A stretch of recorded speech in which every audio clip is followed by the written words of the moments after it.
Make sure there's no frame drops. Hopefully everything is looking good. Can I be heard?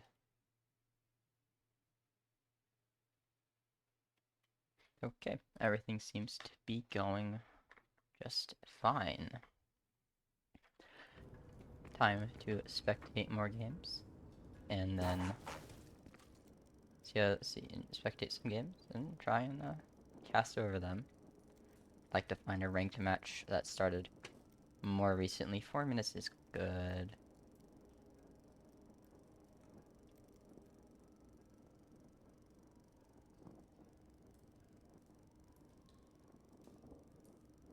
Oh, yeah, let's go 3 minutes. Because this should hopefully bring itself back around 2 minutes. I don't know how long the delay is. If it was 1 or 2, I think it's like 1 minute, which shouldn't be too long.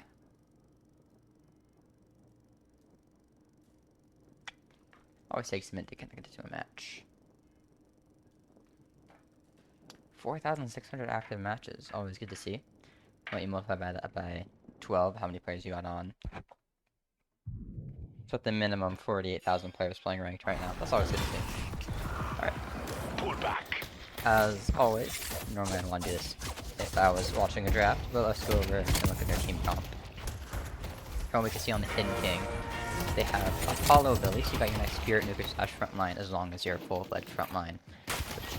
Having multiple front lines, being able to create space is always good. You have Ivy for your support, which is a very strong support as of recently, especially with their ultimate fly around, their heal, their stone, overall touch, a well-rounded kit.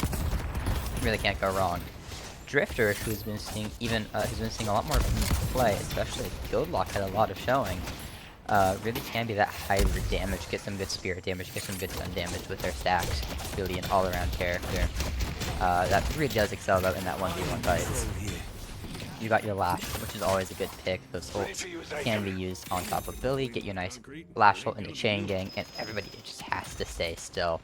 You can get some good combos, some good ideas here in team fights, and you have Graves. Graves is one of the better split pushers in the game, being able to just drop a Tombstone and have really good pressure, allowing you to then go and help the rest of your team or go for another wave. Really, you can keep multiple waves managed at the same time with that character. Always good to see.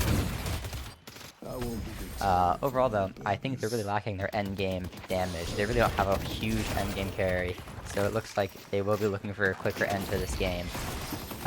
Which they need to get tempo fast and early with their Apollo, with their Billy, with their Lash, with their Drifter, with their Ivy. Some really good early game characters that can really get some damage done, but could really start to struggle in the late game. And if we overlook on the Archmar side, we have your frontline in Abrams. You got your pick and Bebop, always a strong frontline from Abrams, very common.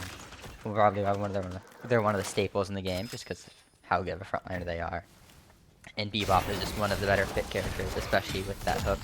You can just pull people straight into the rest of the team if the enemy's not paying attention.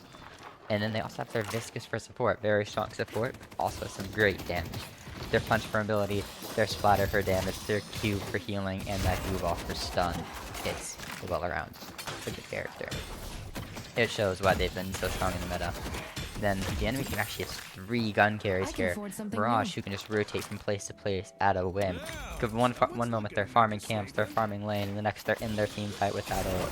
Really, the pressure they can apply is amazing. And then you have McGinnis, who can apply their turrets, really lock down an area, lock down a lane, keep some amazing pressure. And they've been running gun a lot more recently, so you could possibly see a gun Guinness here, or maybe a Spirit Guinness.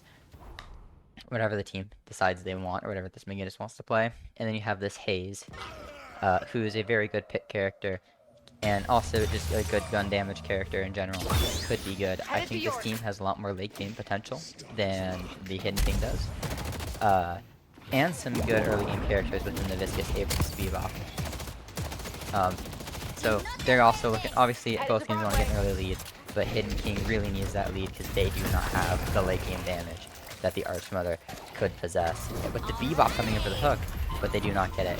You've had the Drifter roam over to the right lane from mid lane, look in here and got a kill. And it looks like Bebop is trying to even out the score, maybe get a 1-for-1 here, but ultimately the rest of the team is able to back out.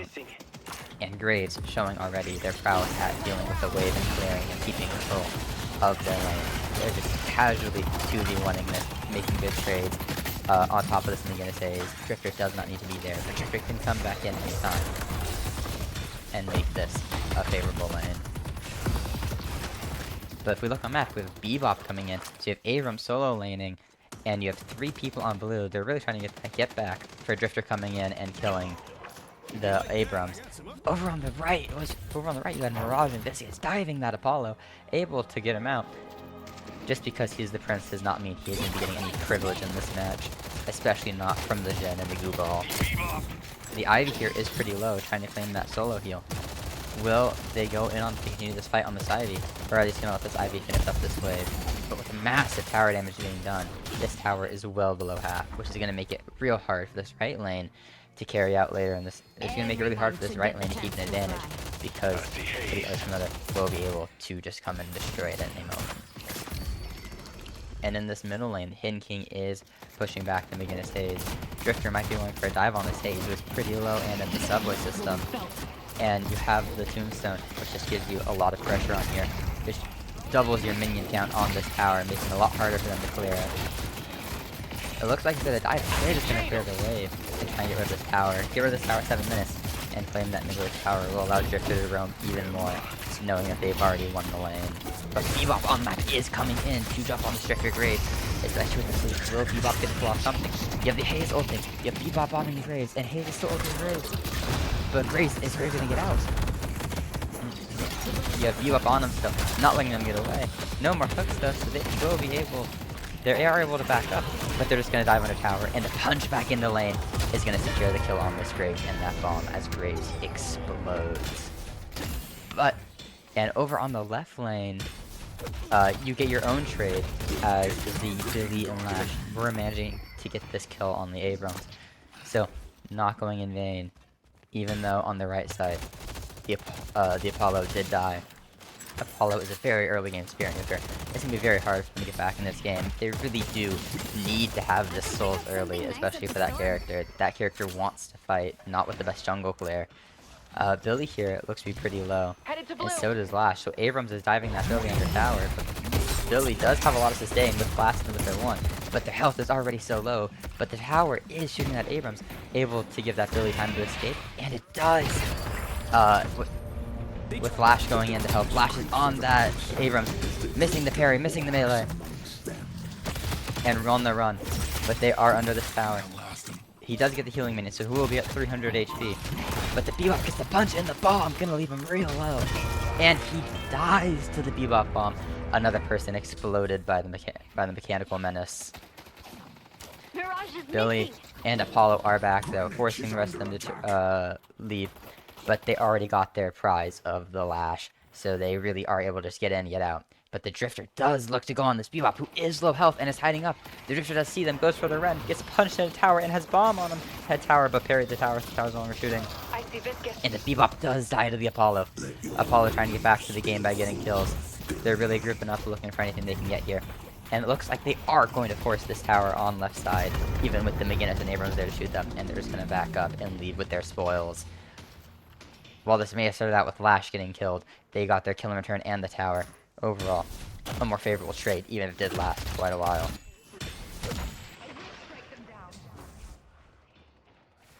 Graves is on their Sinners and has the ulta. The Bebop is going to look and get the grapple, the Graves, get the punch, get the bomb, and the slowing text. Graves is not going to be able to get out. Does Bebop have teammates in time? But the Ivy comes before the Haze can, pulling out the Graves. Amazing save from the Ivy. Really, just pulling out that Graves just in the nick of time. Not letting that Bebop get their kill or even more bomb stacks from a bomb kill. Careful, McGinnis. It looks like over on this left side, there's about to be a scuffle. This Viscous seems to be in trouble, having 3 people collapsing on him. The Lash is on him, looking for a grab. But he's staying up on the roof, trying to outmaneuver this Lash, not letting him get the best of him. And the Viscous does just manage to slip away. The Lash not one hold on. And the Bebop gets another hook, but none of the team with Graves there. But their team is not there to follow up. If anything, Apollo has the Graves, but the Poland might have been favorable. But Bebop does have the soul. And Apollo doesn't have his 2 to get rid of it, but he does have his 4, which is gonna execute and slice and dice up that Bebop, removing all of those wires. Viscus is running Urn. We do have Apollo nearby. Apollo's going to try and jump on him. Viscus actually sees a low Apollo and wants to jump on him himself. Apollo's 3 can give the ability to heal a lot. But he does not hit any. Apollo is staying quite low for this. He has... Oh, but he gets stunned dropping the Urn and he kills him with the gunshot. But you have Graves there. Oh, and Viscus rolls away. Viscus does very easily. Gets you out with his ball. That ball's movement is, as always, amazing. And Bebop is getting jumped on, trying to help with the Viscus, but it's getting jumped on by the rest of the team. Lash is coming in, pulling the Bebop and the Viscus. Viscus flipped back in to try and save the Bebop, which might cause death for the both of them. No, but the Viscus is able to get away. The team not wanting to dive under tower as much as they just want to get that Urn and run their way over to Rift while being up a player. This Rift is going to favor the Hidden King side, especially with Abrams switching to their side. Viscus we see on blue. There is just not enough people that found this Hidden King on Rift. Which, while there is a 3k difference for the Arch Mother, this is going to even up really quickly because the Jhin dies, thinking the rest of their team is coming, but the rest of the team is not coming.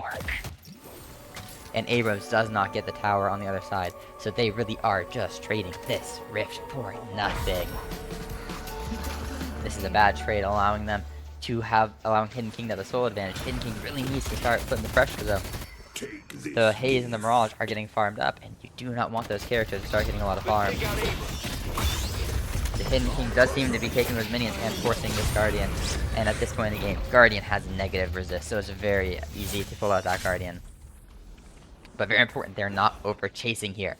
They could have seen people low, they could have done damage, and they do not want to follow them further. Even with the Rift minions, they know it is not a smart idea to keep pushing here. They're trying to get their advantage and get out. So they continue doing their farm and look for another more favorable fight. On my way. Ivy seems to be pushing on this Mirage, trying to get them from behind while the Drifter goes in front, distracting them. Mirage might be... Ivy does get the ult off, and he gets the stone form off, gets the capacitor off. Mirage doesn't have, but Mirage does get his grenade off. And Mirage has Viscus here, so this can become a Viscus and Mirage versus Drifter. Drifter did ult, so they cannot see. But ultimately, the Drifter does end up dying to the Mirage, and Ivy is getting chased by the rest of this team. But Lash will come in, maybe with the back for the Lash, the enemy team's gonna back up. Or are they gonna keep chasing on this? Our Yellow Walker is under attack. No, they are not. Yes, they are. They are gonna... McGinnis is gonna be fighting while everyone else left. This could be a big chance for them to kill the McGinnis, but they do not take it, not knowing the enemy team has left the map, which is just unfortunate. And the Graves were pushing into that blue walker, seeing that there's 4 blues on the left side, but Bebop was there to stop them. Unfortunately, while Graves does have a lot of objective damage, they just cannot out objective damage while the Bebop is on top of them, especially not this early in the game.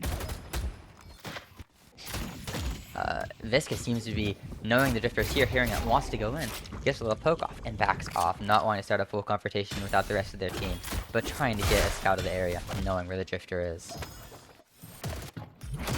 Apollo is alone here against Bebop and Haze, and Viscus is rushing over with the Bebop hook, but he does get stunned, and they get left in death. It is just too many people for this one Apollo. The Dreamwalker really does just have that ult up and will remove the Apollo.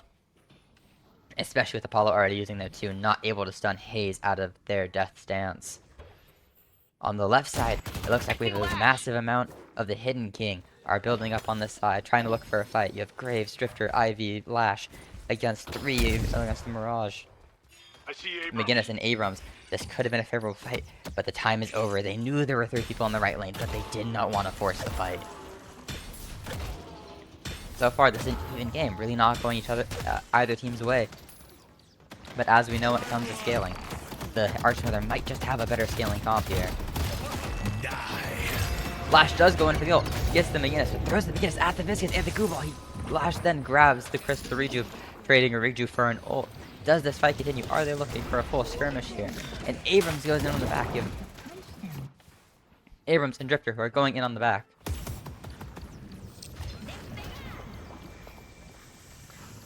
It looks like we have an all-out brawl here, with the Apollo getting jumped on by the Abrams and the Mirage and the Viscus. Drifter is ult to make it hard for them to see and hard for them to behold. And you do get the Graves ult, but Graves ult's in the middle of the fight, which gives them the ability to just get rid of it. And Bebop pulls in the Apollo. Apollo does 2 to stun and run away. But the Abrams is there to shoulder check him into the gray screen. And this Drifter, who had the teleport over on the Bebop, teleports out. But Abrams knows that the Drifter is there. Messes up their movement. I'll be right and back. Drifter is just going to keep running and is going to make their way all the way to that right lane. But they do not have line, and McGinnis is there, and Hayes is over at their walker. There is no route for escape Headed to green. unless they can manage to hide in a veil. They manage to hide, they juke, they go back down to the subway system, looking for a route over into a more favorable lane, and they're going into the teleporter. Is the enemy team there on time? McGinnis is there. Can McGinnis kill him on time? No, McGinnis cannot, and Drifter will get away scot-free with that massive chase going on, really giving the rest of their team time to farm. Nobody on this team has evidently become a problem. This Billy does have the most souls on the Hidden King, and Hayes has the most souls in the Archmother. Hayes at 17k could start becoming a problem. Could we start seeing some disarming hexes here from that Ivy, from that Apollo? Something to help them with all this, because that Hayes is going to start being a problem.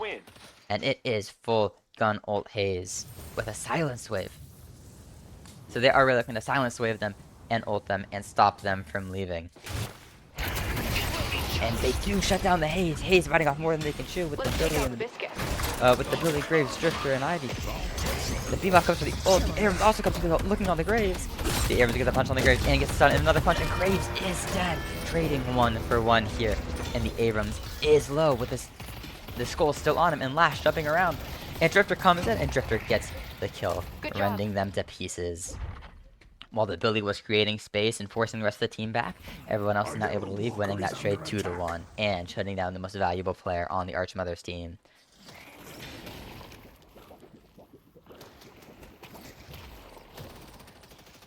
It seems like you have some poke going on here in the right side jungle, but nothing that's going to go too far. Viscous seeing too, and the other two, without having enough map presence, knows that that some people are other places on the map, especially with Mirage having ult up soon. Really could have teleported in mid-fight. But over on the left side, they see that. They go for a chance that the Mirage is low. And for a while, the Mirage was low. He is low health. And the Mirage dies to the wrestler himself, to the Lash, to the grappler. But Hayes does come in, and Hayes is getting some massive stacks. 66 stacks. Can the Lash get out? Hayes is falling up to 200 health, 100 health, and they do die to the Hayes stacks. So they do end up going 1-for-2 in that trade, with Drifter also dying. On the right side, we have McGinnis versus Ivy, who goes for the Stoneform, who goes for the melee into Stoneform cancel, trying to force her to parry, but McGinnis does not parry, just keeps shooting. And the Ivy is just going to run away, using the higher mobility they have with that movement buff and that stamina mastery, using that higher movement they have with the stamina mastery that McGinnis does not have to run away. But the Abrams came in, and the Viscous came in, and the shoulder charge, just keeping them in place long enough for the Viscous to come in and finish it off.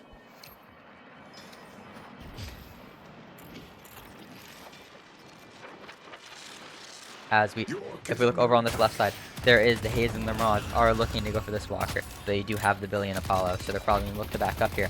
They have the Billy's coming in, but they have the sleep on the Billy, and the Apollo's are silencing the Apollo, but Fury tries to silence themselves, really having to shoot at this Apollo. He uses this too, and none of the shots connect, so Apollo 2 does not go off, no stunts happening. But on the other side of the map, they are fighting for Rift, and it is a 3v3 on Rift. But McGinnis is the only one staying on it if they can. And the Abrams is already low. Drifter's going on the Abrams.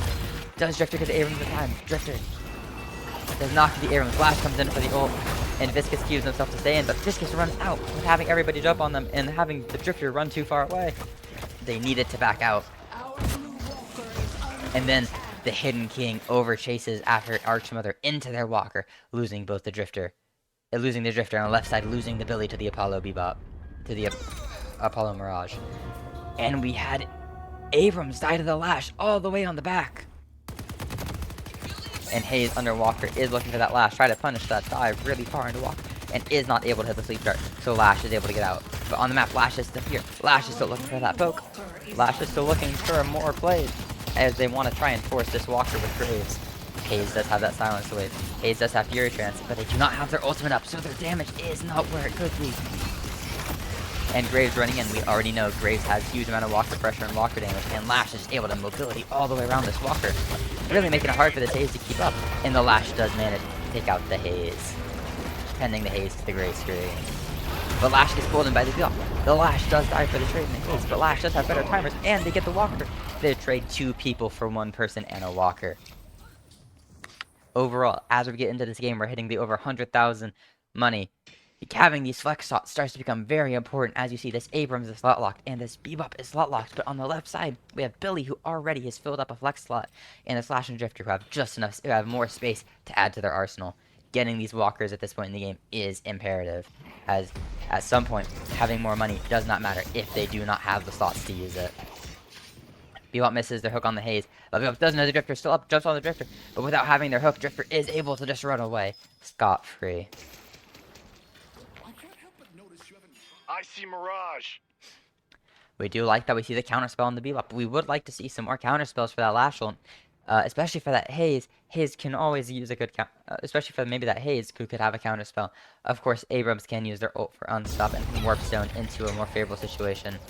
But the Abrams does die in that fight on the right side, allowing for Archmother to have 3 people, making it an even 5v5 right now. But Lash is on the Haze with that ult, and throwing them in, and they're silenced the Fear Trance, so they can't knock it out.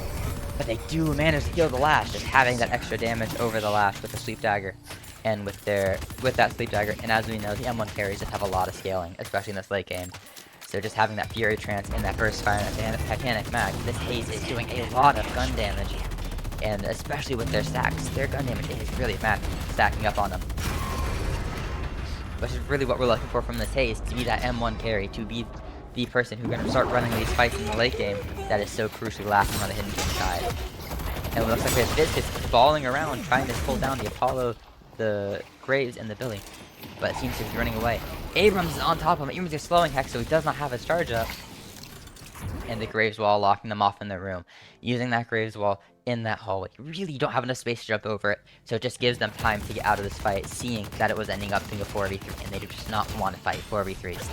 And right now, we're at that 23-minute mark. We're at a very important part in the game, where when everything is even, the next fight could start deciding who has the momentum, who has the pace of this game. The next fight with these timers could lead to a mid-boss take, which can really just snowball from here on out. Even though the Archmother is up a slot, most of the flex slots are not being filled yet, only by the McGinnis. Only by the McGinnis and the Bebop, but right now, that could all flip in an instant. Those walkers could immediately fall at this point in the game if one fight goes to the Hidden King or Archmother's way.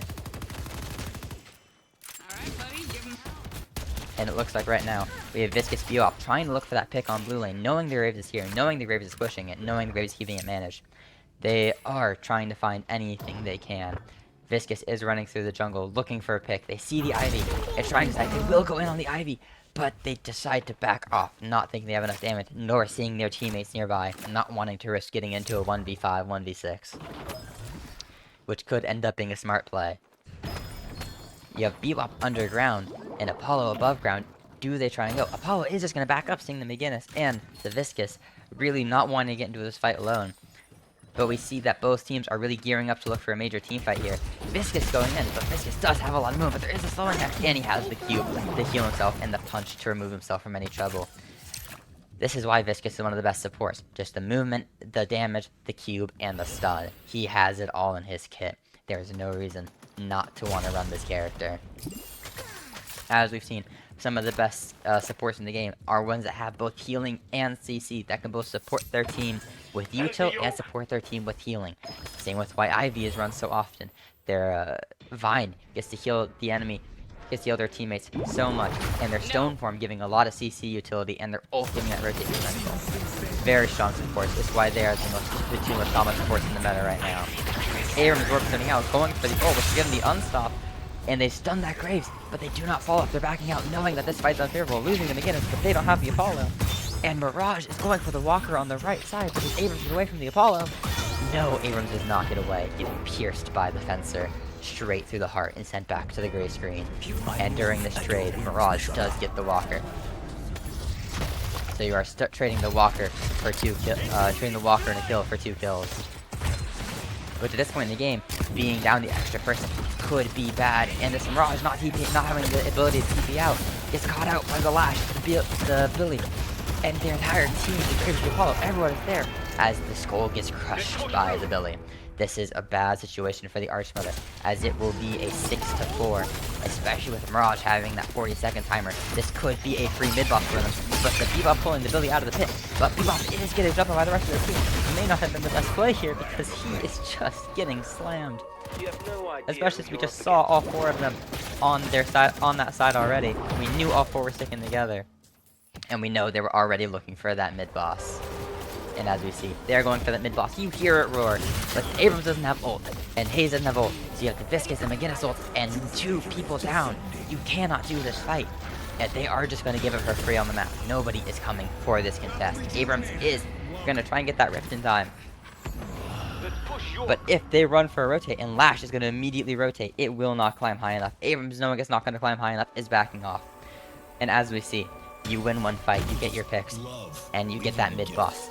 And you're now going to get that rift, and you are going to have a demanding lead here. You can start clearing that wave, and you can start hard pushing all those sides. You want to really start looking for a shrine here, or get that last walker. Do whatever you can to get a huge money advantage before the end game comes in. But it's like 100 billion times cooler when I do it midair. Because at that point, once you have the money advantage, it is so hard to come back. You're looking for a 20 to 30k advantage at the end of this. Rejuve would be what you want. But right now, you gotta fix all your waves first. Probably gonna run around, probably gonna start heading in and try to look for a fight around the 1 minute 30-second mark of this Rejuve being left, or about the halfway point. Let's take out Abrams. Headed to Billy York. is looking for this Abrams. I like Billy it. is alone. Ready to come It my way. is not. Is it? He had to decide, was it worth it to go in and risk the rest of the team rotating before theirs could? And he decides to let the Abrams back into Walker. But by fighting under Walker, they do get a lot of resist.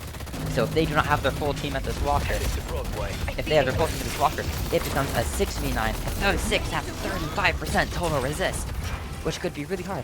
But Billy being flown in to try and create space, could look for a chain gang, look for a slam, and you have a bunch of them held on together, and the Haze dies. But the Billy does get pulled into the base with the Bebop Abrams. The Billy is known for being able to survive a lot, and with that rejuve, Billy will get that rejuve first pop. But the rest of their team creating space is 4v1 on Walker, which is what you're looking for. And Apollo's trying to stop them from the other Walker. But ultimately, you really want to look here to push into their base. It is a 5v4, but you do have the rejuve still for the Hidden King. This could be the opportunity to go and get that shrine. But it looks like they might just only get the base guard because Drifter and Ivy are on the hunt for the Mirage Viscous. And if they don't get it, they really just ran up. Really just let them get away. They really could have gone for these base guards. Really could have gone for these shrines. Lash does end up being in the base trying to stall for Graves to get that. They do lose their last rejuve, so this is just a 5v4 in the base. And they manage to snag the Lash. So after all that, after all is said and done, they may be up 15k. They're only up 15k and no shrines are down. This could be an opportunity for the rest of the enemy team to pull in. Right now, what we're looking for is we're looking for the macro side of these teams to be together. Because if you are not fighting as a team as the Archmother here, it is going to be really hard. And you will have the man advantage soon, especially with Abrams going in, looking for this Graves, and getting the punch, and Graves missing the parry, having 3 ticks on. That's going to do a lot of damage from the Mirage ticks. But Abrams is low, getting jumped on. His team is not able to help sustain him. Ready. And Ivy is on this Bebop, getting chased alone, and this Bebop is just way too low. Take out Abrams. But gets saved by the Viscous Cube with that rescue beam. We might not get enough healing from that cube, but we do get the silence and the stun and the immobilize, and just take out that Ivy instead. So this has transformed into a 4v6 at the Archmother base. This could be the opening the Archmother looking for to find their entry into this back into this game. Only 10k down, but this really could be saved. Especially with the soul lead they have. If they can try and keep staggering the enemy team, they could keep it up. A lot of the time, you're just looking for those staggers. If you can make it so someone on the Hidden King is always dead, you keep getting picked, they're not playing as a team, you can make it really hard, which is what blue team is doing here. The Archmother is all in on this Drifter, who just happened to be going out alone. And Lash is there to try and help him, but Lash really just needs to play their life there with Drifter already being dead. Just staggering more and more of these people, trying to keep a consistent 2 dead. Viscus is on the Lash, but Lash does have the mobility. That character is built for mobility, and without multiple slowing hexes for him, he will just always be able to run in and out of these fights as he pleases. Would love to see more slowing hexes on the Archmother team. Would really stop this Lash from roaming around. Really stop this Billy from killing. Would stop this Apollo's kit entirely. Because we know that is Apollo's weakness is that slowing hex. It shuts down 3 of his 4 abilities, and his gun does not have the scaling or the damage to be used otherwise. Mirage dodging Lash with his tornado. But the tornado not hitting anybody could not be the best. Especially because they are under the Hidden King's Walker though. And fighting under a Walker is never a good idea with that line of sight resist, giving 35% resist. You do not fight under Walkers, especially not this late in the game when you're trying to keep your lead. And if you can't get that Walker, if you're fighting too staggered away, it's just bad when the team is this split. Because the team is split, it allows you to get all 6 people under the 2 or 3 individuals that are split. And as you saw here, the team got split up. They killed 2. Ivy ulted the Billion. They killed another one. And now the entire blue team is dead except for this Bebop, which should allow them to force the shrine here. Mid-boss is coming up at minute 42, so they will not come up on this cooldown. But if they can get a shrine, they're limiting the Archmother resources by 15% souls per wave, which is a huge disadvantage. It makes it that much harder to get back to the game, especially when you have the Winians always pushing your wave and the resource negation. Bebop ulting, trying to keep the Billy off. But while Bebop's ulting the Billy, the rest of the team gets the other shrine, and Lash seemed to pull the Bebop straight out of the sky and into the ground. That ground spam doing exactly what it's meant to do, pull them back to the ground, allowing for that rest of the team to send them back to the gray screen. And looks like this other shrine should be free for them to get. Can they get tier 1 patron? They are up 5v6, but they see the rest of the team spawning in and do not want to risk it. They saw what happened last time with the Archmother. The Archmother got a few kills, had a small lead, and they decided to run into their Walker and test their luck instead of looking for more picks outside, taking their farm, and trying to pull off these safe fights. But it is not over. Even with shrines being down, even with the super minions, as long as that patron is still up, you still have both tiers of patron, and it is really hard to get both at the same time. So as long as they can keep themselves alive and keep their patron up, they have a few more fights in them. And Hidden King does take the Rift for free. That could have been one of the openings up for the Archmother, giving them a lot of resist when they're down by over 10%, which they are, which really could have been an opening the Archmother needed, but they do not follow it up. They do not run for it. They do not want to risk that fight, especially with Lash and all the spacing that Hidden King can make. It would have been a risky play, but might have been a needed one. Hidden King being up 30k is just looking to force this mid-boss, and on the map, you have the Archmother. He is rotating slowly, and you have the Mirage who is clearing wave, and with the crystal down, Mirage cannot teleport to the bottom very easily.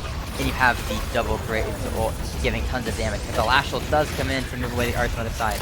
And the crystals do go all. And there, one left for the Archmother. Can the Hidden King pull it down? The Hidden King loses the fight. The Billy goes down. The Lash is low. The Lash goes down. But they do use the redo. So now it's a 4v6. And the Drifter is on the Abrams. But the Abrams gets the wall stun. But Drifter and the Apollo and Graves both go down. As we're seeing, and as we said earlier in the game, you just have this Mirage and this Haze, who are very strong gun carries, and without any disarming hexes to remove this Haze's abilities, they are just going to shred your team, especially with the appeal this Abrams has been giving, and the appeal that the Abrams have been giving, and the pulls the Bebop have been giving, and the picks that I've gotten. It's just been an amazing play, and this Haze is allowing to take a full advantage of these souls they have. And we see Haze just shredding through things. Sharpshooter, Spellslinger, Burst Fire, Vampiric Burst. They have the healing, the damage, the fire rate, and their stacks. It's just what you want to see from a Haze, and what you want to see from your gun carry. As predicted earlier in the game, even when the Hidden King gets a soul advantage, they do not have a late game carry. They do not have somebody that can scale just as hard as the Archmother side does with that Mirage, with that Haze, which is going to fully come to fruition here. Because they are going to get both of these shrines, and probably going to look for a tier 1 patron drop as well. Especially while you have the Ivy down, and the Ivy down, you are looking here for this 5v6 win. And the Graves is still dead with 6 seconds left. You're on a 4v6, but this Billy Colossus ult on the Haze. But the Haze is here to heal, so the Apollo ult is not going to kill. But the Lash Slam and the Drifter Run, and they all focus this Haze with the rest of the team getting out. This Haze has a very long timer, but it is all the shrines.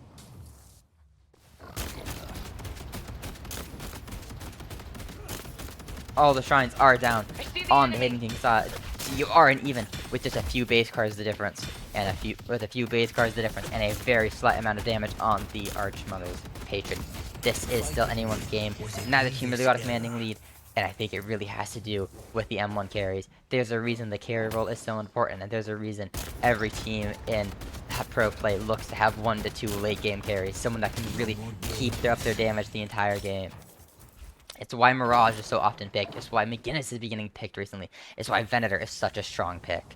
But these are they're all staples. They get active early and they start doing damage and scale. And they scale harder than anybody else. Especially now we're looking at this Apollo. Apollo is do a lot of spirit damage and can be a good at sustain and semi-front line. But they just do not scale the same way this Haze does and this Mirage does. And Viscous is giving out some amazing heals and some amazing damage with their 47k. They are on top of it. And this Abrams has been doing a great job at making space this entire game. He has just been able to get some slams off and some 2s off and some ults off that have just worked in this Haze's favor. But of course you do have the Drifter, but Drifter is at only around 33 stacks, which could be a little low for this point in the game. And the gun damage will be lasting, but their spirit damage surely will not be. A lot of the enemy team does look to be spirit damage. We could be looking for more spirit resist happening from the right side. You have especially when teams want to get counterspell for that Lash, because Lash could be one of the harder things to deal with, especially in this late game. Haze does not have a way around that Lash ult without sleep daggering them in the sky, which can be hard to hit at the best of times, and outright not enough time to hit at the worst if your dagger is already used up. This Abrams has enough spirit resist and Colossus to maybe want to be in the fight, but they also do have their ult to pop ult at the same time and grab unstop. And this Bebop has counterspell, this Viscous has counterspell, this Mirage has there too. So it's going to be really hard for this Lash to do anything. But as long as they can pick off this Haze and this McGinnis from the fight, it is going to be easy. But Haze does grab the Unstoppable, which means they could use it to stop Lash ults, which could keep this Haze alive for the team fight as long as they need. This Viscous is getting jumped on by the Drifter with this Drifter's Ren, but he has the cube, he does have his punches, he'll just be able to walk out, because this Drifter is not chasing this far, knowing that if he gets picked out, it will mean game. Here's your chance to shape your destiny. But so far, we are just looking for the next mid-boss, the next pick. Every team is staying together, every team needs to stay together. Except for the Mirage and Haze, who are farming. But Haze has their 2 to walk out free with their unstop, and Mirage has their ult and their 2 as well. So they can just immobilize, dash away, and leave. On the other hand, you actually have a big split here from the Hidden King side. You have 3 on right, and 1 in middle, 2 on left. If they start to recognize that they're split, we could look for a team to collapse on one of these lanes, especially on this Apollo, who's staying in lane. It looks like Bebop is actually on the hunt for this Drifter, knowing and hearing this Drifter nearby. But Drifter is going to stay out of sight. We do know Bebop is looking for it, though. You do have this entire Hidden King side is rotating, so Bebop and Mirage do need to get out. But the Abrams is also coming in on top of the Apollo. So you have the Billy chain coming in, pulling the Mirage, and getting walled off by the McGinnis, their own teammate. But Billy is able to pull them out and away. So Mirage will live for this fight if they can run away. But the Lash does have ult, and Bebop doesn't have counterspell. He's very earlier, which means he gets hit, and so does McGinnis.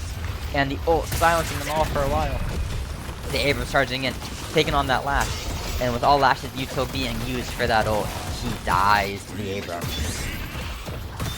That shoulder charge and that stun really just keeping him in place for the rest of their team to light him up.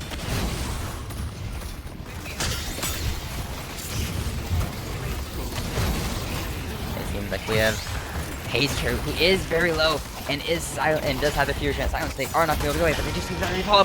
But the Graves gets the kill through the Apollo, which is just going to leave it as a 4v5. But Billy is low, maybe staying a little bit too long, not having the sustain he needs to have. Abrams coming in for the charge. Apollo coming on the Jhin. Apollo really wants this Jhin gone. He is one of their carries. But they're in a small corridor with this Billy, and Billy thrives in these small corridors, especially when the melee team wants to out. But so does the Abrams.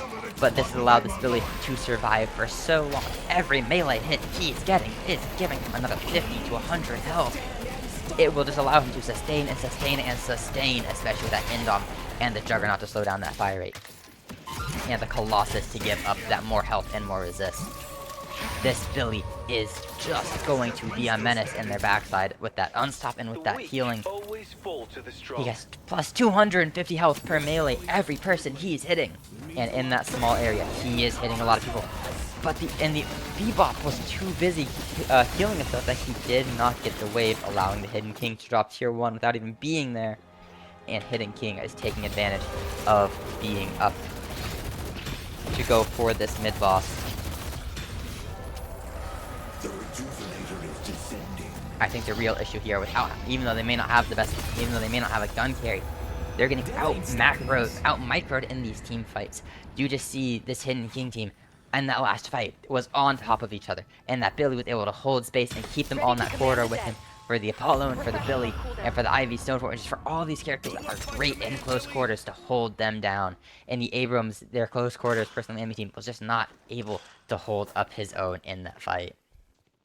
Just too much healing, too much sustain, and too much damage going on from that Hidden King side. And their gun carries were caught out without their Abrams, so no space was created, allowing the Apollo to just jump on that Haze and jump on that Mirage, which is what they really needed, was that Apollo to get rid of their gun carries, because without those gun carries, they lose all their damage on the Archmother side. Ready for a team fight. Bebop is ulting, trying to look for some early damage here, but most of them are just going to hide behind a wall and wait. They do have 3 minutes for this rejuve, so they are in no hurry to run through that ult. And Ivy is pulling in the Billy straight onto the enemy, looking to create some space for the rest of their team to get in here. And as you expect, Billy pops Colossus. Billy uses that chain, all of that resist. I mean, they're all shooting him. You have the gun carries, the spear damage, the stuns, and they just are not damaging him because of this 8k health Colossus Billy. He gets so much healing. And everybody seems to be following it, and you just have this Billy is just able to 1v3 on top of it, but with their Graves there dealing some extra damage with the skulls and with that wall, because those skulls just deal a lot of damage if you don't start dealing with them soon enough. And Billy created enough space where the Archmother is undefended, and they don't have a McGinnis. Apollo going in. Lash is ulting them, but he doesn't ult them into spawn, and Apollo goes in and ults all 3 Archmother people that are still there. Lash was just pulling them off their bait, was just pulling off the center, and now it's a fight with the Apollo in the front line, with the Drifter just looking for that damage, and that Lash from ahead looking for some more slams, trying to slam their skull straight into the ground. And the Abrams gets that stun off on the Apollo, which is exactly what you're looking for. You need some space created. But Abrams just does not have the rest of his team is not there. The damage is not there. Even if he can create space, even if he can get damage, there is nothing that Abrams can do. This game went back and forth either way. For most of that game, it started with the Hidden King being ahead. Then the Archmother got their rejuves and got the rejuve crystals, started taking some walkers, and then the Hidden King got their rejuves, and then it just snowballed out of control from there. The Hidden King was managing to have the better in-fight micro, even though they may not have the best scalers on their team.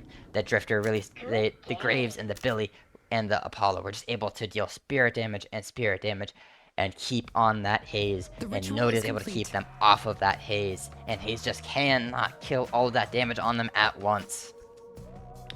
And this Graves was just dealing that damage. This really came down to Haze was their gun carry, and their gun carry was not getting defended as much as it needed to be, and neither was Mirage. These 2 gun carries just kept getting collapsed on. The enemy team knew who they were looking for in that fight, knew who was dealing the damage, and just ignored the tank of an Abrams and the Bebop until they had to, knowing that those 2 characters would take a lot more util to deal with than the others, so they are looking for those big kills early.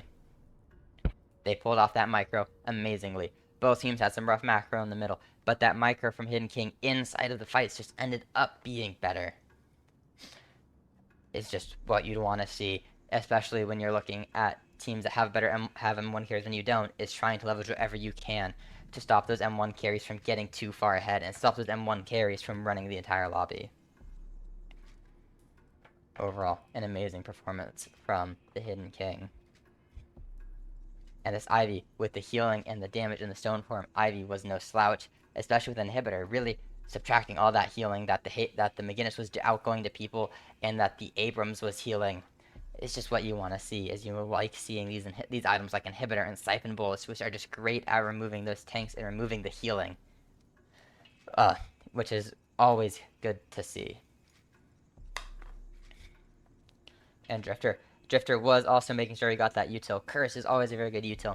And a lot of the Hidden King team was having that indom, so keeping those sleep daggers off of them, that hasten off of them. Just some good itemization, some good counter items on both sides. The on-stop refresher from Lash, always good to keep his ult up and make sure he can live through it. The Curse Relic is always a good counter if you need to stop one person from playing the game for a bit, especially in the middle of a team fight. Bebop with the crippling headshot, trying to look to mitigate some of that healing from the Apollo, and I don't think anti-heal actually works on Billy 2 because it just adds max health, but you're really trying to remove some of that heal from that Apollo, which is always good, and just trying to remove all that resist from the Billy, because that Billy has a lot of resist in this game. You just need to have something to strip those away. This Abrams going your classic tank build, having your spirit resist, having your counterspell. Abrams did recognize that most of their damage on the team did look to be from Spirit, with their Spirit Burns, their Boundless Spirits, their Arctic Blast. A lot of these characters were looking for Spirit damage, except for the Drifter and the Ivy. But you're not playing Ivy for the gun damage, even though they did a lot of gun damage. Ivy does have the support and the util, which is always what you're looking for. So, I think we should move on to the next game. Let's see. Yeah, let's find 3 minutes. Yep. Oh, instant connects. Always good to see some instant connects.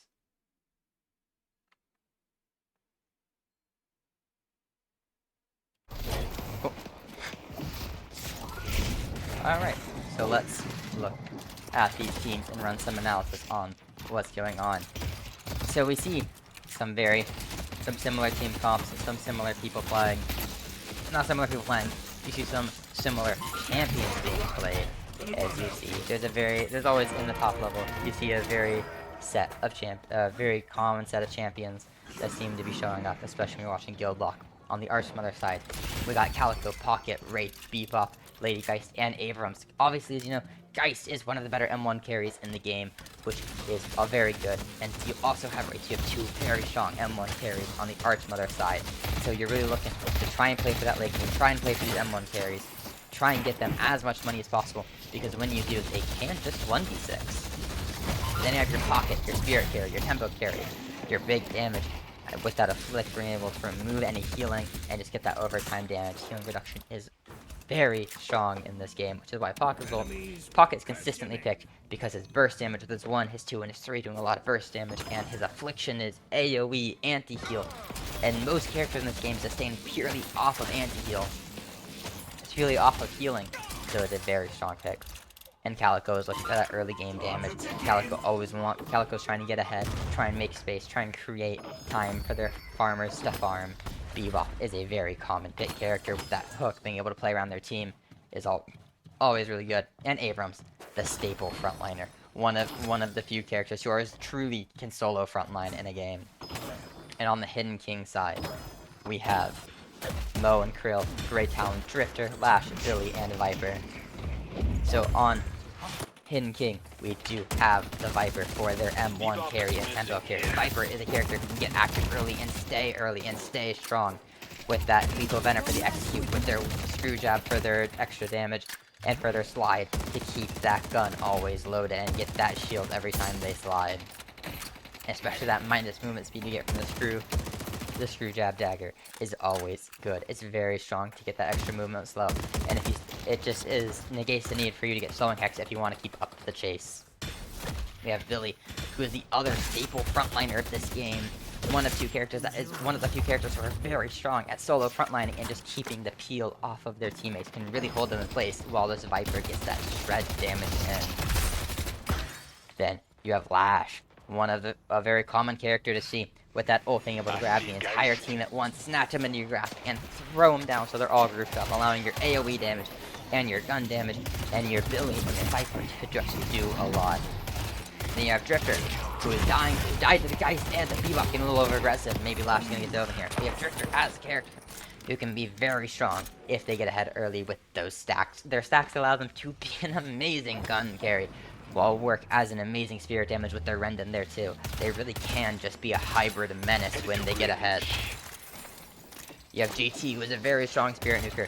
You let too many of those birds hit, and all of a sudden, their spirit damage is up and up and up, and you are just being annihilated by one arrow, or just by their flight.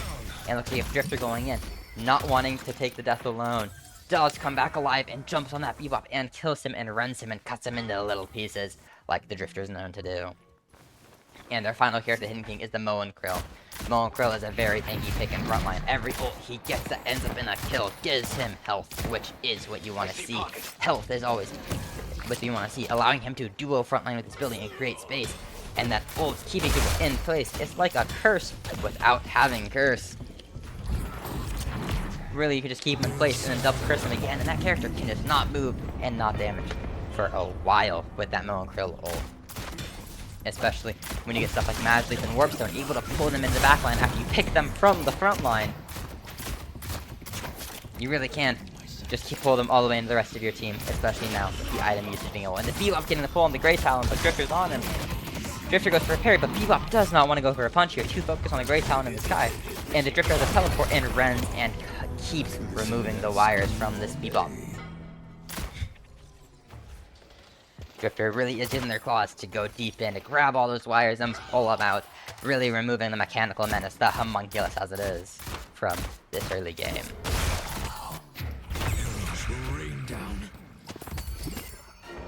Over on the left side, you have Billy who gets parried, but the Wraith is low, but the parry able to live. The parry is able to keep that Billy out long enough to kill the Billy, and the Wraith can get out. But the Calico may not be so lucky with the Viper on them, and the Viper slide and speed, and the Viper keeps chasing, trying to look for this Wraith. Do they find the Wraith, or does the Viper go the wrong way? Viper looks around, Viper routes back around, Viper sees the Wraith, and kills the Wraith. Viper hitting 2 early kills on this Wraith and this Calico. The Calico trying to keep this Calico as low as money as possible, because you do not want them to start running around, roaming, and nuking everybody. Because you can get those Gloom Bombs and those scratches and the ult back up, and all that damage just removes people like the assassin they are and tend to be. But it looks like this Wraith is getting kills, and that shutdown was needed, because Wraith is at 6.45k, most in the lobby.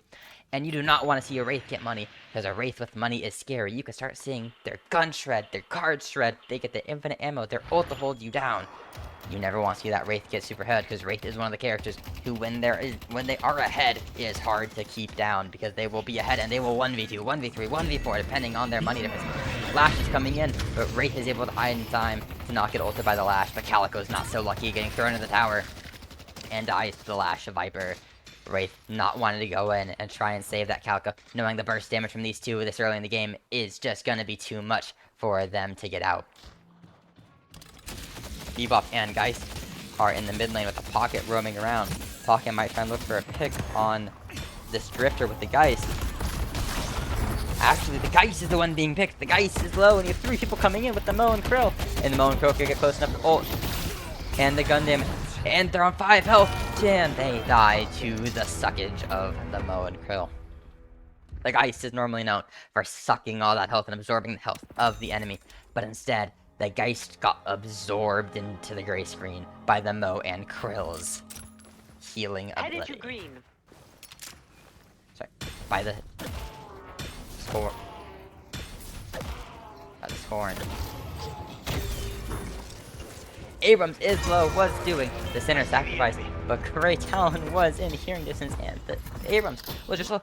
And the parry from the GT on that Geist. Just allowing them to get the damage on the Geist, and Geist runs away. But the GT doesn't want to push their luck, does not want to find out if the rest of the team is near enough fire or not, and just lets them leave. Bebop getting an amazing hook on that Drifter, pulling him in close. Normally where the Drifter wants to be, but not by force. Drifter teleporting in behind, trying to get anything they can with that Billy coming in. And the Bebop is ulting. The Billy is just spamming their melees on the ulting Bebop, knowing they're not going to cancel. But the Pocket comes in and gets a parry for them, causing the Billy to be stunned. And instead of bashing people's skulls in, his own skull gets bashed in by the Pocket.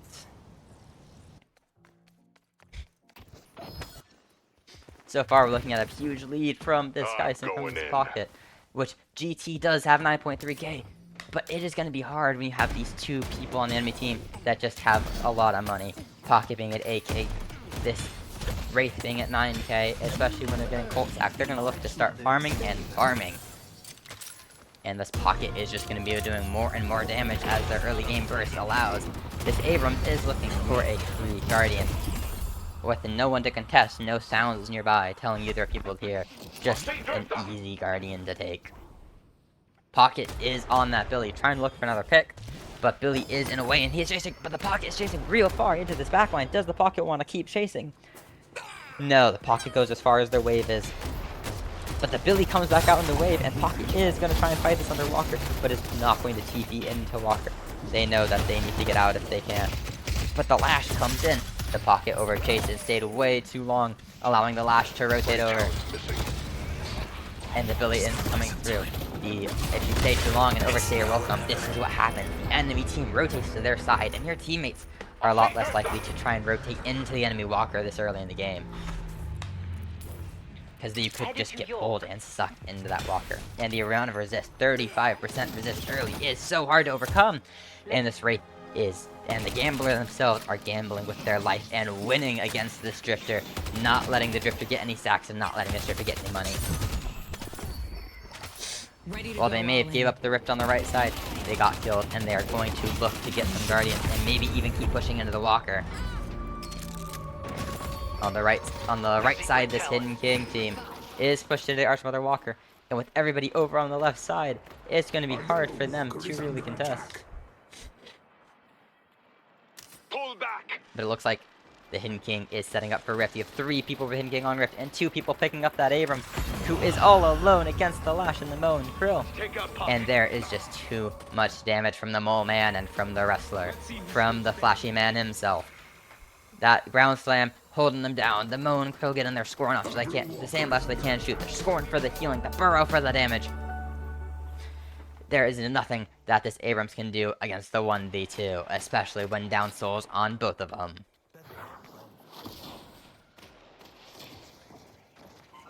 And with Abrams being down, the Archmother is not able to contest this Rift, and Hidden King gets the Rift just fine. And it seems like you have the Drifter and the Mole Man back at it again on top and killing the Wraith, trying to shut down the 11k Wraith. Doesn't want to let them get too far ahead, because if they get ahead, it could be disastrous. Drifter is taking a lot of damage, and if Bebop comes in, taking advantage of the Drifter walking straight through that Guardian, taking all that Guardian damage. The Drifter was so tunnel vision. It's really a bad idea to get tunnel vision in this game, because you just got so tunnel vision. You walk through the Walker, you walked into their base, and there is nothing behind you, no way a wave can get to you, no way a zipline can be there, and no way for your teammates to get there without overextending themselves. One of the core things of macro in this game is not overextending. Know where your opponents are and know where your teammates are. If you do not know where your opponents are, it is not a good idea to push that far. And if you know where your teammates are and you know your teammates are not with you, you should not be pushing that far. There is strength in numbers in this game. Even if you're a 1v1 demon like Drifter, there is always strength in numbers.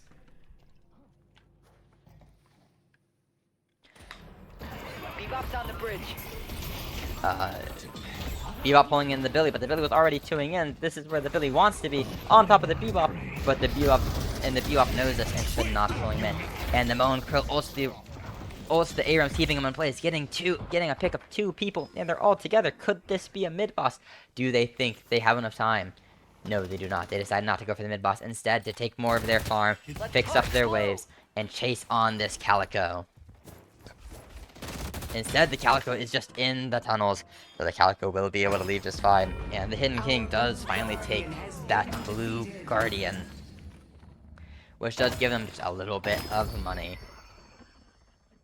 And any money in this game is good money. The amount of money you get for killing a Guardian is nothing to scoff at, and it's always helpful. And it's Calico, as Calico does, running their box traps uncontested by this Moe and Krill, and with no Rem in the lobby. I mean, it's just uncommon to see a Moe and Krill really go through all these tunnels.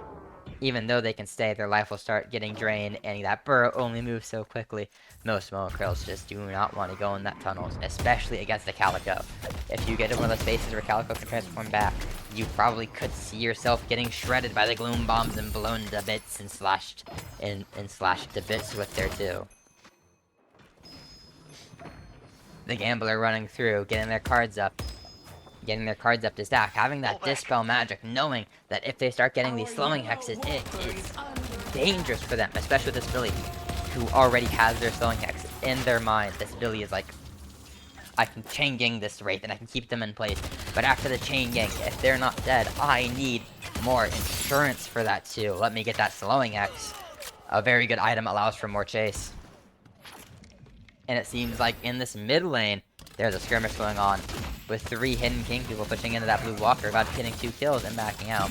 Not really trying to actually get that Walker because they do not have a wave. They pushed far in but don't have a wave. But with these 2 picks, they are looking for a mid boss. Why did my game crash? Unfortunate.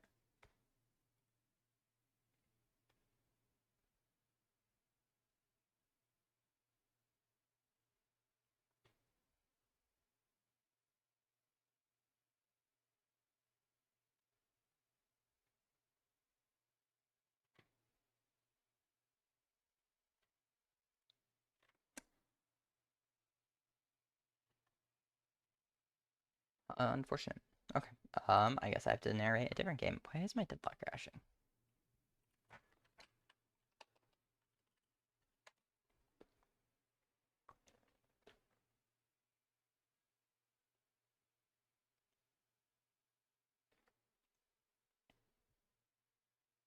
Odd.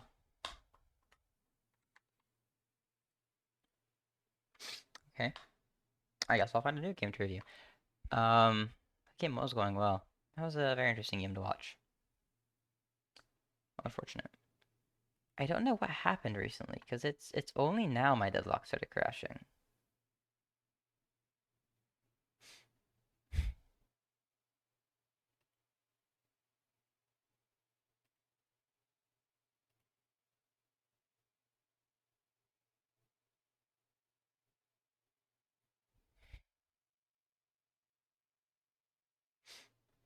Okay. That's unfortunate.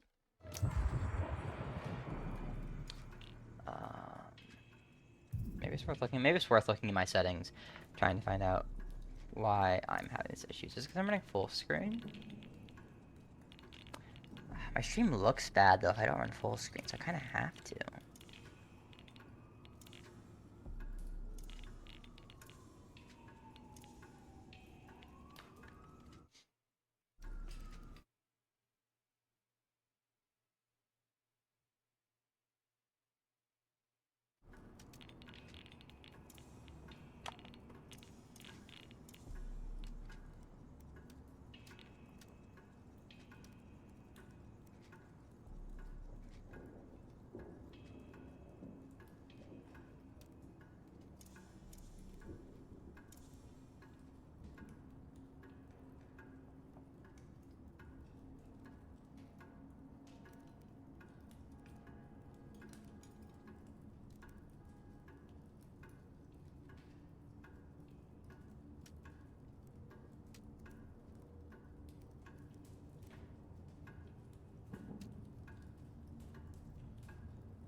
I don't know.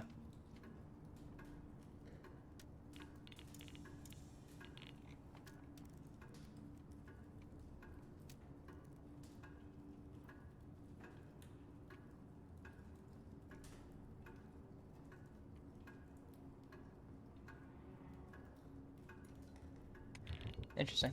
I guess I'll figure out later. I could just lower my resolution, but I do like how the game looks.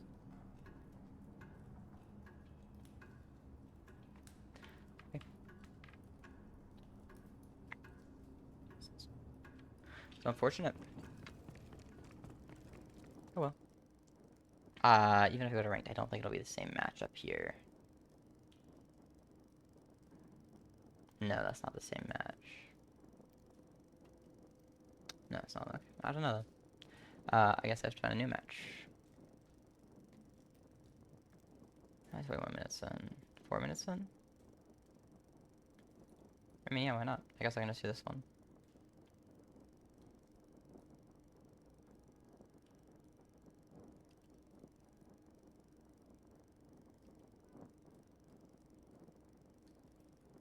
Yeah, I'll just do this one. It's 5 minutes in. It's not that far in. I mean, it's you're seeing a lot of you see a lot of the same characters. The more, what's my attachments look like? I mean, everything's running fine. I'm not overusing anything. They just made an update to Deadlock, like while I was at Guild Lock, and after the update, my game crashes. I don't know. I don't know. I know other people I've been talking to just started getting problems with FPS with the most recent update. So, it's probably just a bug going on. Shouldn't be that big of a deal. It'll probably get patched out very soon anyways. But now that I have a new match to spectate and watch, let's take into account the game state and let's talk about just the teams as an overall look at who they are playing. Let's start with the Hidden King side. With the Hidden King side, you have you got your frontliner and a Billy. You have your Ivy for your support. You got your Lash for your pick. You got your Drifter for your off carry / X for your off carry tempo carry. And you got your Calico for a Spirit Nuker and early game damage. And your Wraith is really the late game queen of damage. As I have been told, and as I have seen, Wraith is the highest scaling character, one of the best scalers in the game. They will do the most with their souls. So when they get ahead, they really get ahead.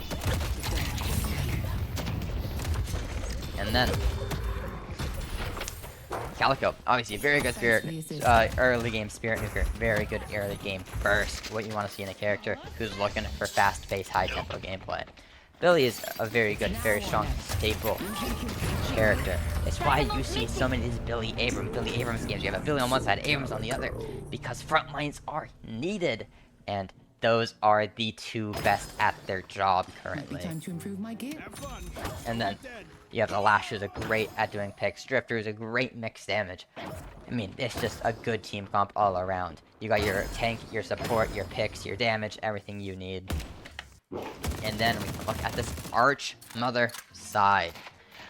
Oh, on this Arch Mother side, we actually have two front lines this game. We got the Abrams and the Yamato. We got the Abrams and the Yamato. As I said earlier, Abrams is just one of the staple frontliners. You need people who can really create space, absorb damage, and sustain damage. Which is really what you get from that Abrams. And Yamato, who has their 3 for their sustain, their 1 and Power Slash doing loads of damage, and their ult just resetting their abilities and giving them an unstop for free at 3.9k souls.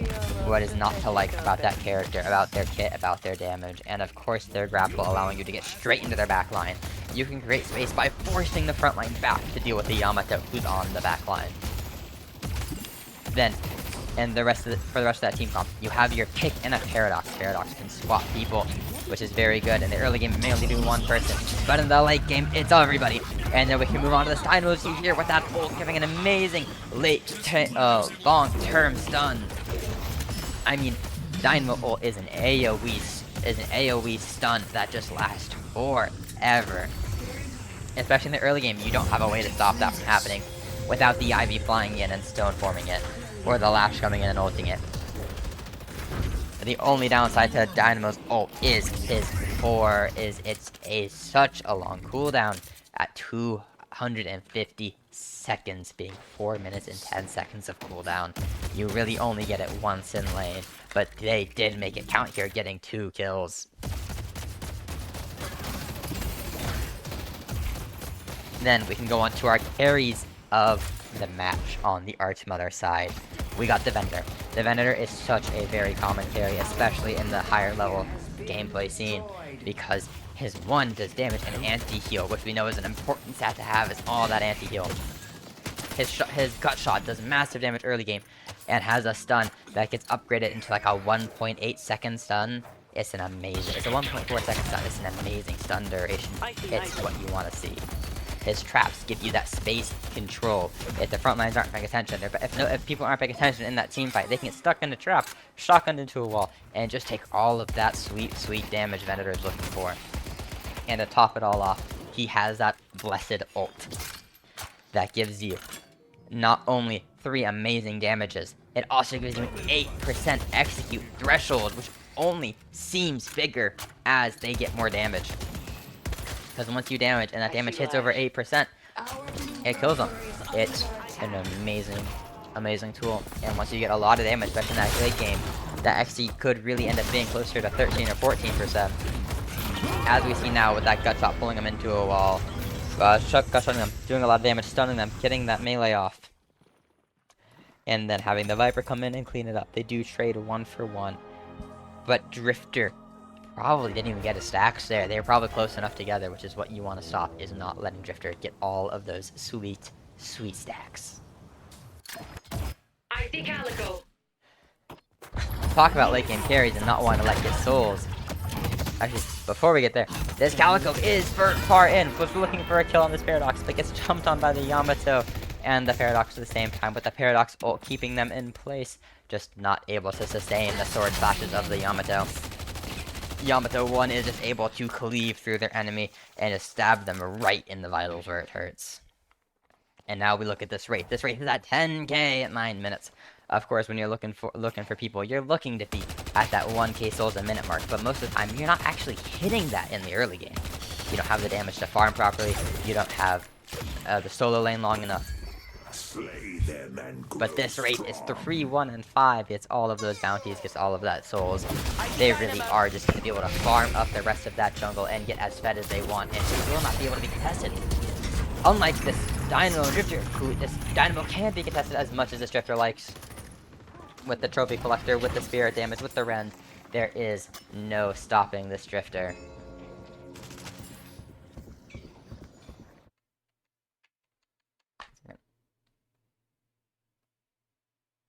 Why is my game running so slowly? I'm not maxing out the GPU. Let's see what your insides look like. Let the king. I mean, my computer's running fine.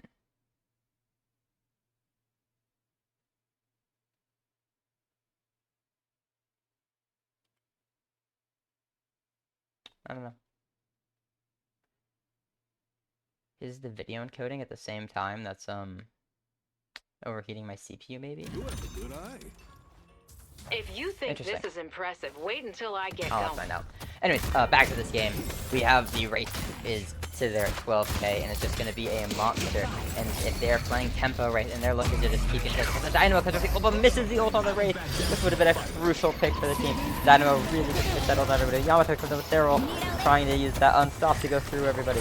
But the Dynamo does just need to get out, but the Dynamo just has a lash on him, and the ability on him, and the ability on him, and the Dynamo just gets their skull bashed in, all back last, breaking, unable to contain it anymore, and sent back to the great screen.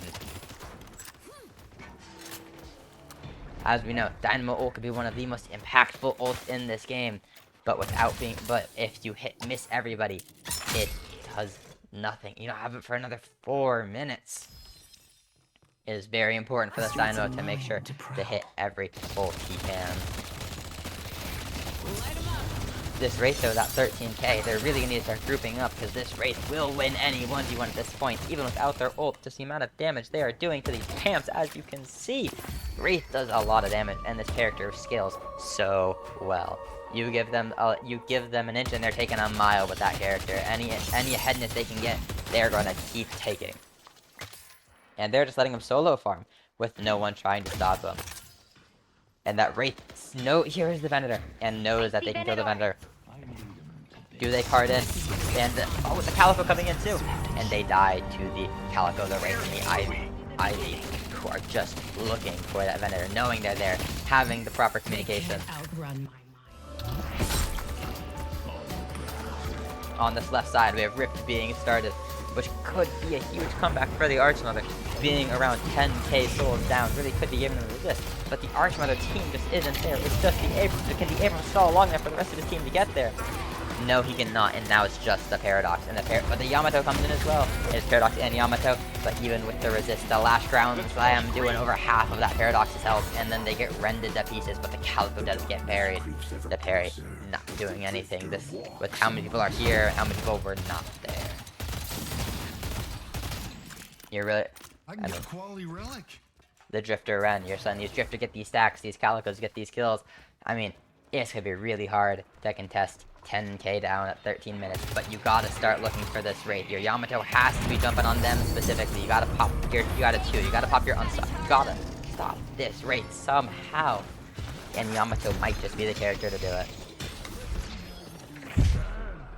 But one thing we could be looking for here is from the Paradox or from the Dynamo is a disarming hex or a disarming hex or a curse. Billy's probably gonna look for slowing hex, but with the down to damage Wraith is doing, a slowing hex is just not gonna take it. It's just not gonna do what this Billy needs. You need disarming hexes, you need curses, you need something to stop this Wraith in their track.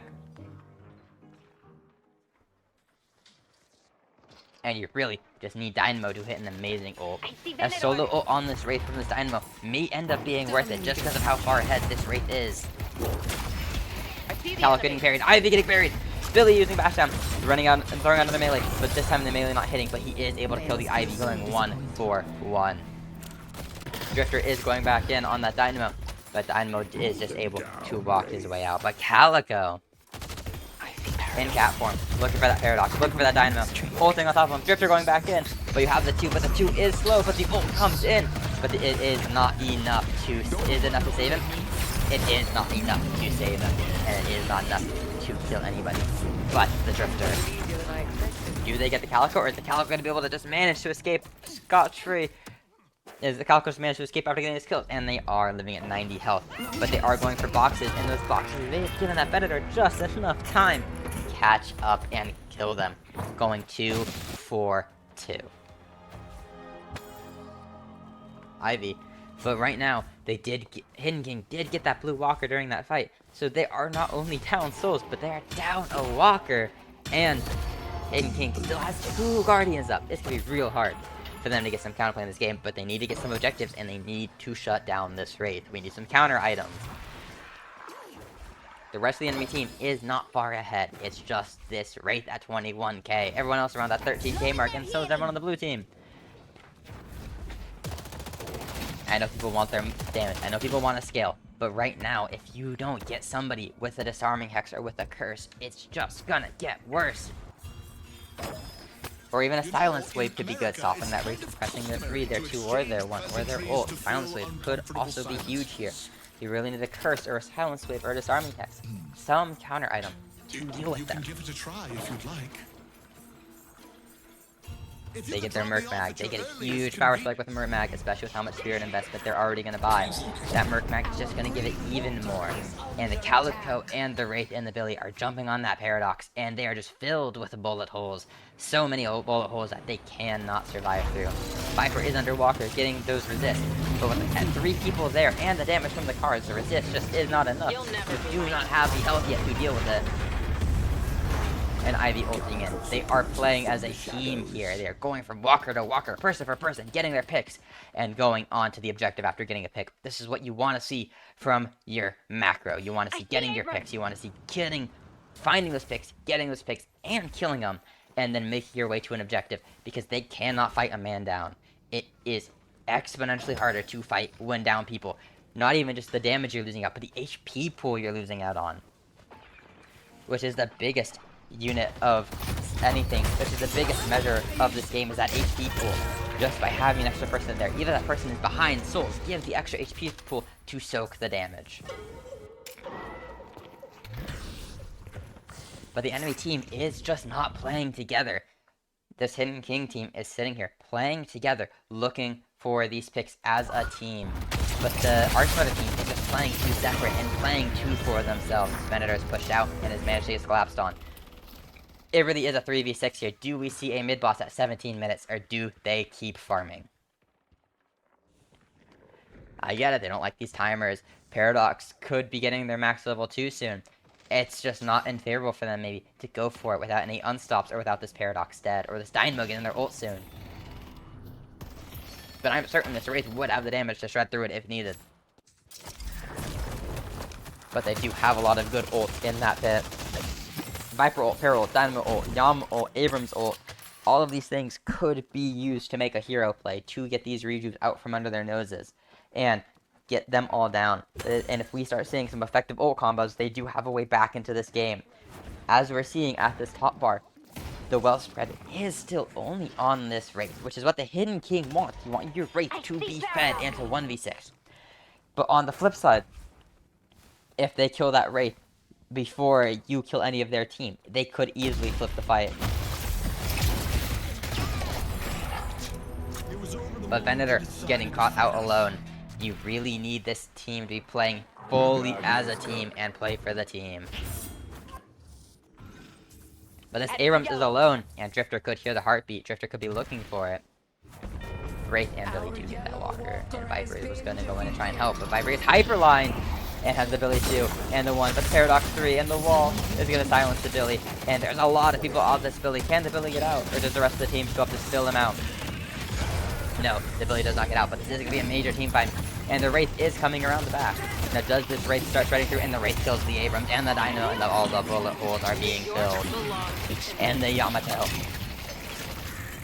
This Wraith has just become a monster without any counter items.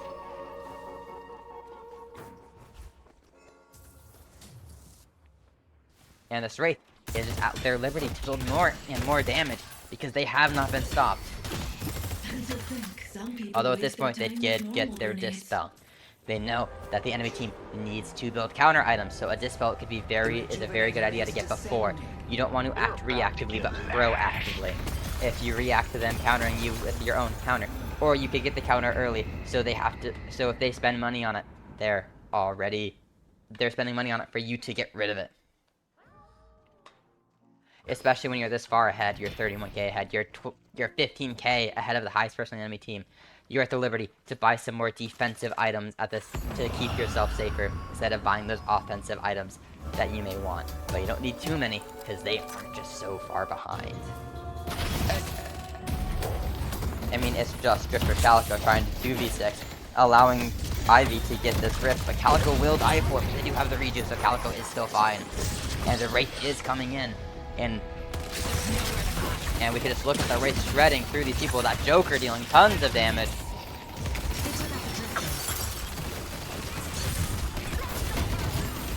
And yeah, this Viper is getting pierced with this Wraith's bullets. The Venator does get the stun off. Both nobody else there to deal damage. It's just the Venator, and they do die to the Wraith. This is always the goal of every late game carry, is to just get money early. You're the best at farming the jungle. You're the best at farming the jungle. You're the best at securing these waves and souls. And that's what this Wraith did. They secured their waves, they got some kills, they farmed their jungle, and they are ahead. This Viper is just not able to keep up with any farm of lane or jungle, especially with the amount of the enemy team has just been able to jump on them. Overall, though, the macro from this Hidden King side has just been superb. They have been playing together, hitting all of the objectives that they need to go do, fighting around all of their team that they know is strong, not letting this Wraith die. The most important thing to do is keeping this Wraith alive. And wherever this Wraith has been, their teammates haven't been too far away. They know they need to heal, they know they need to help, and they will not let this Wraith die without the rest of them slowing down first.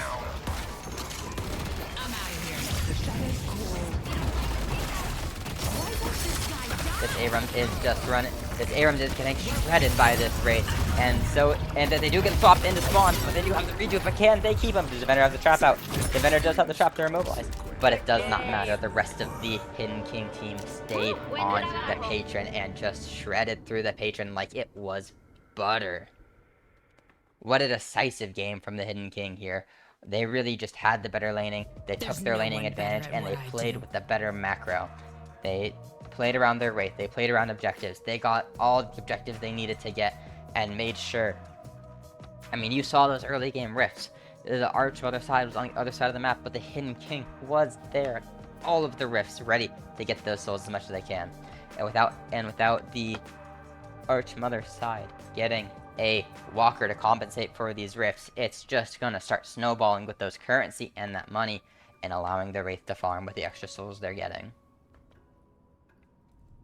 I mean, overall, what you want to see from a game, you just want to see people go in, and you want to see your early game characters like your Calico and your Drifter and your Lash help get those kills, and you want to make sure your Wraith farms as much as they can. I mean, that's just what you want to see from a game. Such a dominant performance, a performance that is hard to replicate.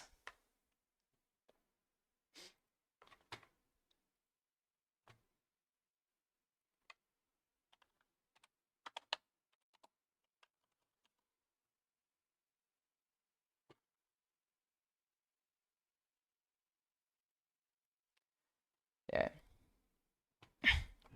My voice is going a little sore. I can only do this for a few hours, an hour or two at a time straight. I also don't have any water. Anyways, that was a fun session. Got what, 3 games done? Not bad.